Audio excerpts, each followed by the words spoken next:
اهلا بيكم، واخباركم ايه؟ وحلقة كده جديدة مع الفانتسي مع كابتن نونو موسم 22 23.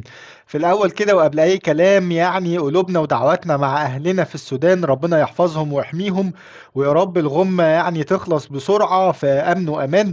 ويا رب برضو صديقنا العزيز اللي دايما يعني بيشاركنا بكومنتاته، محمد ابو اسماء. يا محمد، طمنا عليك وطمنا على اهلنا في السودان، ويا رب تكون بخير، ويا رب اهلنا كلهم يكونوا بخير في السودان. حلقتنا النهارده زي ما احنا دايما متعودين، حلقة التوقعات، توقعات الكمبيوتر بيقول ايه للاسبوع ال 33. وفي الاول كده زي ما احنا متعودين دايما بنفكركم بالديدلاين بتاع الاسبوع ال 33. هيبقى بكره الثلاث 25 ابريل الساعة 7 مساء بتوقيت القاهرة. ما تنسوش القصة دي. طبعا احنا متعودين دايما ان الديدلاين بيبقى السبت وساعات بيبقى الجمعة، لكن طبعا عشان خلاص الموسم قرب يخلص والاسابيع ورا الاسبوع ورا الاسبوع، وخلاص الدوري بيخلص. فخلي بالك ان الاسبوع ال 33 زي ما احنا بنتكلم الديدلاين بتاعه هيبقى التلات 25 ابريل الساعة 7 مساء بتوقيت القاهرة.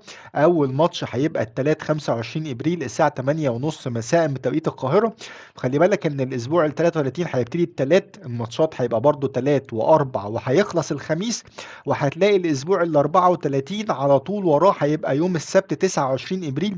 الديدلاين هيبقى يوم السبت اللي جاي 29 ابريل، ده بالنسبه للاسبوع ال 34.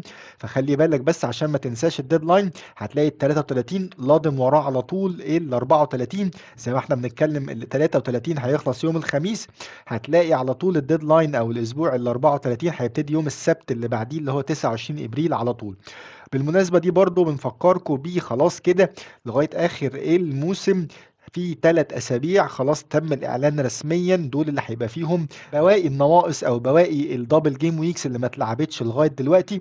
وهم كالآتي: الأسبوع ال 34 زي ما احنا عارفين هيبقى فيه مانشستر سيتي عنده دبل جيم ويك، مانشستر يونايتد عنده دبل جيم ويك، ليفربول عنده دبل جيم ويك، برايتون عنده دبل جيم ويك، ويست هام وفولهام عنده دبل جيم ويك. فكده عندك 6 فرق: مانشستر يونايتد، مانشستر سيتي، برايتون، ليفربول، ويست هام وفولهام عندهم الدبل جيم ويك في الاسبوع ال 34. برضه في الاسبوع ال 36 وتم الاعلان الرسمي مؤخرا، برايتون عنده دبل جيم ويك ونيوكاسل عنده دبل جيم ويك. وبرضه تم الاعلان رسميا مؤخرا عن اخر دبل جيم ويك في الموسم اللي هو الاسبوع ال 37، الاسبوع اللي قبل الاخير من الدوري. عندك برضه مانشستر سيتي، وعندك مانشستر يونايتد، وعندك برايتون، وعندك تشيلسي. طيب المحصلة ايه في الاخر؟ هتلاقي ان برايتون هو اعلى فرقة عندها دبل جيم ويك، عندها 3 دبل جيم ويك من هنا لغاية اخر الدوري. ووراها على طول مانشستر سيتي ومانشستر يونايتد عندهم دبلين، يعني عندهم دبل في ال 34، وعندهم دبل في ال 37. وبعد كده نيوكاسل عنده دبل في ال 36، وليفربول عنده دبل في ال 34. والفرق دي يعني المفروض ان انت برضو اللي بيسأل ان هو لسه بيجهز لوايلد كارد او هيعمل وايلد كارد، فبالتالي اعتقد الفرصه يعني مهيئه دلوقتي ان انت تعمل وايلد كارد سواء في ال 33 او مع بدايه ال 34. حين ان انا بفكر او بفضل ان انت تعمل الوايلد كارد بتاعك مع بدايه الاسبوع ال 34. ومعانا برضو درافت استرشاديه كده للوايلد كارد في اخر الحلقه. لكن التوقعات بتاعت الكمبيوتر وفي نفس الوقت الدبلات دي بتقول لك خلاص ان مفيش تفكير كتير، او المنطق الاساسي ان الهيكل الاساسي بتاع فرقتك لاي وايلد كارد انت بتفكر فيه سواء في ال 33 او ال 34. خلاص الموسم خلاص قرب يخلص، معاك 6 اسابيع، الاسبوع الاخير هيبقى ال 38. فمن هنا لغايه الاخر هيكل فرقتك الاساسي لازم يبقى فيه على الاقل 3 من برايتون، على الاقل 2 او 3 من مانشستر سيتي ومانشستر يونايتد، على الاقل 2 برضو او 3 من نيوكاسل، وعلى الاقل 2 من ليفربول. فدول كده الهيكل الاساسي بتوع فرقتك من الفرق دي، اللي هو برايتون، مانشستر سيتي، مانشستر يونايتد، نيوكاسل، وليفربول. ده الهيكل الاساسي لاي وايلد كارد انت بتفكر فيه. لكن احنا بنفضل ان انت تعمل وايلد كارد مع بدايه ال 34 عشان سبب اساسي، انه زي ما احنا اتكلمنا كده في الاول، ان انت عندك الاسبوع ال 33 الديدلاين بتاعه هيبقى الثلاث 25 ابريل، وبعد كده ال 34 الديدلاين بتاعه هيبقى السبت 29 ابريل. فالفتره قصيره جدا، فانت ممكن ان انت تستنى. بما ان ال 33 ما فيهوش اي دبل جيم ويك او ما فيهوش بلانك، فهو اسبوع عادي. فممكن ان انت تستنى وتصبر وتتقل على تغييراتك او تتقل على الوايلد كارد بتاعك عشان يبقى عندك الصوره الكامله، عندك اخبار الاصابات، اخبار الروتيشن، عندك الصوره الكامله زي ما احنا بنقول قبل ما تعمل اي وايلد كارد، وتاخد القرار الصح الصح في التوقيت الصح. انا بنقول لك كده ليه برضو؟ لان نظرا برضو اللي فيه اخبار كده عن اصابات بالنسبه لبرونو، وعارفين ان برونو يعني مقصر شويه في الفتره اللي فاتت، لكن اللي عنده برونو يا جماعه ما يبيعوش الا لو تم التاكيد على اصابته. لغايه دلوقتي كده في اخبار ان هو احتمال ما يقدرش يلحق ماتش توتنهام في ال 33، وكمان اول ماتش في ال 34. ده برضه هيتاكد في المؤتمر الصحفي بكره. فما لو انت عندك برونو مش بعد كل ده وصابر عليه ان انت تيجي تبيعه دلوقتي، لو هو فت وجاهز خليه، هتستفيد بيه. وبالذات ان هو ابتدى الراجل يعني احصائيا ارقامه كويسه، لكن فانتاسيا مش بيعمل حاجه قوي. لكن برضه ما تفقدش الامل فيه، بالذات بعد عوده كازيميرو وبعد عوده اريكسن. هتلاقي ان هو في المركز رقم 10، هتلاقي المردود الهجومي بتاعه احسن، وفي نفس الوقت الراجل معاه ضربات الجزاء. فما تجيش دلوقتي تبيعه الا لو خلاص تم التاكيد رسمي على اصابته بكره في المؤتمر الصحفي اللي هو هيبقى قبل الديدلاين بتاع الاسبوع ال 33. وبالذات برضو ان في اخبار عن اصابه يوتا، وفي اصابه شار من نيوكاسل. فكل دي عوامل بتخليك، او بنفضل ان انت تعمل الوايلد كارد بتاعك، او تخليك تعمل الوايلد كارد بتاعك مع بدايه ال 34 عشان تبقى عندك الصوره كامله زي ما احنا بنتكلم. طيب، بالنسبه بقى للناس اللي سالتني عن فرقتي، انا في الاسبوع ال 32 كنت عملت او فعلت خاصيه الفري هيد، جبت 62 نقطه. يعني عليت كذا مركز، لكن الحقيقه بالنسبه لي الفري هيد دي او الاسبوع ال 32 ما كانش احسن حاجه. كنت يعني متوقع احسن من كده، او كنت عايز احسن من كده. صحيح كان في توفيق في قصه ساكا، وكنا اتكلمنا على ساكا وطمنونا برضو عليكم وعلى موقفكم وعملتوا ايه. وفي نفس الوقت الناس اللي كان عندها ساكا خلت عندها ساكا، مين اللي فعل فري هيد، مين اللي ما فعلش الفري هيد، كابتنت مين، كل ده قولوا لنا وطمنونا على فرقتكم. بالنسبه لي كان في عدم توفيق شويه، ان انا كاستانيا الراجل اللي كنت حاطه لغايه اخر نص ساعه قبل الديدلاين في القوام الاساسي، لكن بعد كده غيرته بقى مورينو. الراجل كاستانيا على البنش عنده 10 نقط، لكن مورينو من استون فيلا ما جابش غير نقطتين. والنقطه الثانيه اللي كنت محتار فيها جدا سولانكي وايزاك، لغايه اخر لحظه كنت بفكر ايزاك، لكن في الاخر جبت سولانكي. وتخيل بقى ان انت يعني في اخر ماتش في الاسبوع ال 32 ان انت كنت قاعد مستني سولانكي يعمل حاجه، انت موقفك كله ومصيرك كله متعلق بسولانكي ومتعلق ببورموث. شوف الزمن يعني. للاسف زي ما احنا بنقول ما فيش توفيق قوي، لكن على الاقل برضو جبنا كام مركز لقدام، ونتمنى التوفيق في الايه الماتشات اللي جايه باذن الله. بالنسبه للتغييرات يعني كنت مكابتن محمد صلاح، يعني ما جابش غير جون واحد، كنا متوقعين اكتر لكن على الاقل جاب حاجه. اولويات التغيير بالنسبه لي، انا معايا 2 مليون. اولويات التغيير يا اما حاجه من حاجتين، يا اما انا برضو اصبر في الاسبوع ال 33 ويبقى عندي تغييرين مع ال 34. الاولويات بالنسبه لي مارش من برايتون وصلاح ويوتا من ليفربول، على اساس ان ليفربول عندهم كذا ماتش سهل، عندهم دبل جيم ويك في ال 34، وعندهم ثلاث ماتشات من بدايه ال 34 على الهوم، وهم اقوى بكتير على الهوم من الاواي كفرقه.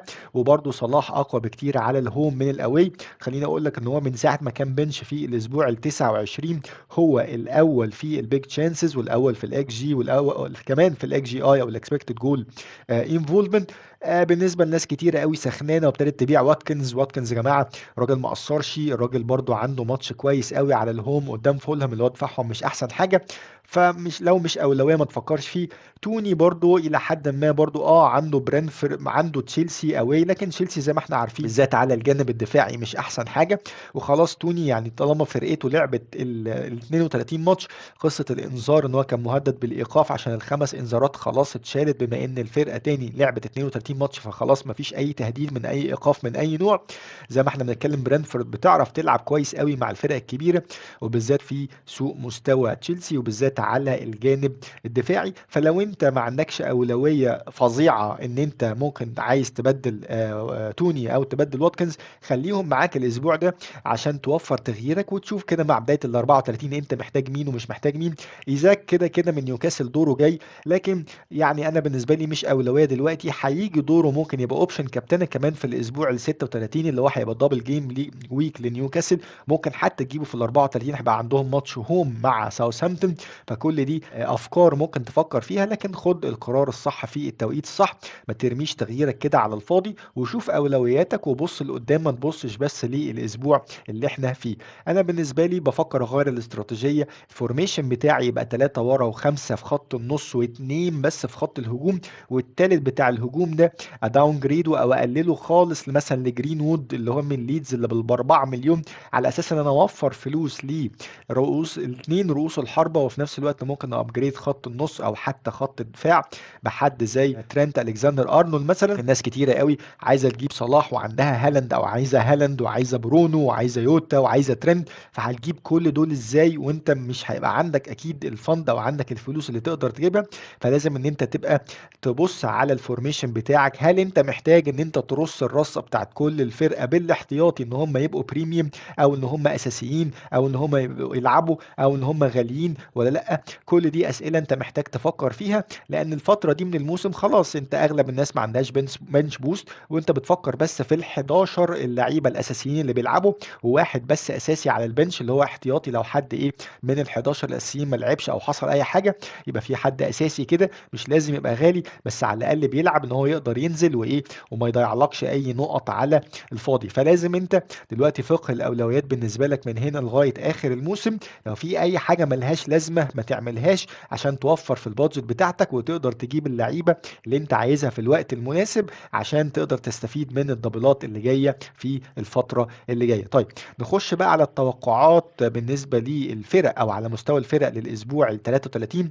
على مستوى الدفاع اكتر فرقه متوقع انها تجيب كلين شيتس مانشستر سيتي، وهيلعبوا ارسنال على الهوم. وطبعا مانشستر سيتي من اقوى الفرق على الهوم سواء من الجانب الهجومي او من الجانب الدفاعي. وفي نفس الوقت وراهم برايتون هيلعبوا نوتنغهام فورست، ليفربول هيلعبوا ويست هام، مانشستر يونايتد هيلعبوا توتنهام، نيوكاسل هيلعبوا ايفرتون، وكريستال بالاس هيلعبوا وولفرهامبتون. على المستوى الهجومي اكتر فرقه مرشح انها تجيب اجوان مانشستر سيتي، برايتون، ليفربول، مانشستر يونايتد، نيوكاسل، ارسنال وتشيلسي.